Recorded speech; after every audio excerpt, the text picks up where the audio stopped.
Land and oil rights, dead American Indians, wealthy benefactors. As Killers of the Flower Moon debuts the tale of the Osage murders at the Cannes Film Festival, the deadly series of events is a familiar one for Lucinda Hickory Research Institute founder Tatiana Duncan. And I feel like Muskogee Nation was the blueprint for the Osage murders. Both Duncan and LHRI's namesake are descendants of Dugabahchee, a Muskogee Creek warrior and medicine man who settled along the Arkansas River after being forced to Oklahoma on the Road of Misery, commonly referred to as the Trail of Tears, with 14,000 other Muskogee Creeks. Tulsa's gathering place now sits on his allotment. There was testimony that has survived in written form that indicates Dugabahchee had bumps and bruises, other injuries about his face and his head in the very last days of his life.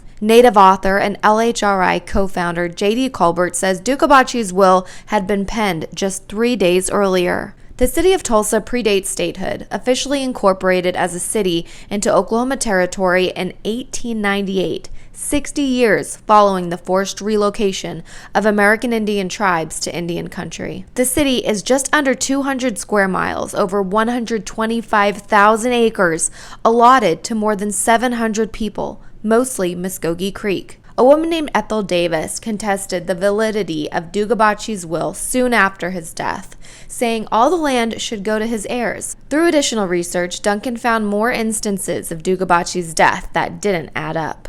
There are things like carbolic acid, chloroform, syringes on this account record, and I just found that very alarming. And then as I've learned, carbolic acid was used to commit suicide or to kill people. Tom Cooney died the same year as his grandfather Dugabahchee, just 8 months after marrying his white teenage wife, Verbia Cody, while his inheritance was tied up in the court system. The probate war over Dugabahchee's land was fought for 7 years, all the way up to the Oklahoma Supreme Court. What I see in all of that chaos is it didn't matter who was going to win, the family was never going to benefit. Dugabahchee's other grandchild, Jenny Hickory, died during the probate hearings, not long after the untimely death of her own 13-year-old daughter, Lucinda. Both of their exact causes of death remain unknown. As the family death count rose, more deeds appeared. Ethel Davis's husband Sam was murdered in December 1916. Sam Davis's brother-in-law J.C.W. Bland took over his affairs, including guardianship of Dugabahchee's 3 surviving great-grandchildren and heirs to his estate.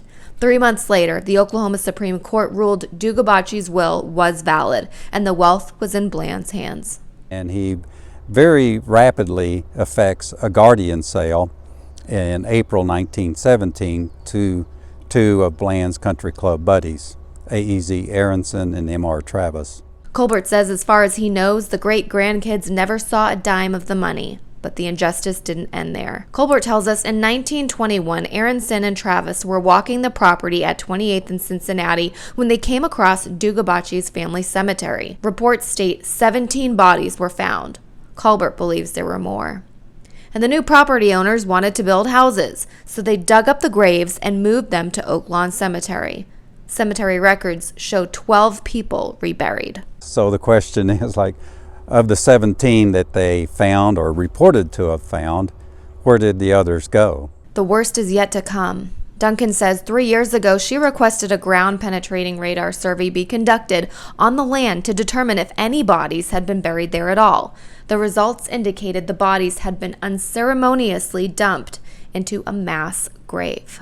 Once they lay an Indian to rest, you're not supposed to touch, and they've been blessed. The medicine's been put on them. They chose to dig him up anyway, move his whole family, which there's not enough room for his whole family here. We talked with Muskogee Creek Nation's Historic and Cultural Preservation Department's cultural technician Gano Perez about the study, who tells us they're still analyzing the data but confirmed the bodies definitely appear to be buried all over the place and not what you would expect during a proper burial. Duncan says she hopes the public premiere of Killers of the Flower Moon this October will result in more research, publicity, and ultimately some justice for a history that has been ignored in Tulsa for far too long. It seems like some of the most guilty people in the whole history they thought were their friends. I think that's the saddest part of all.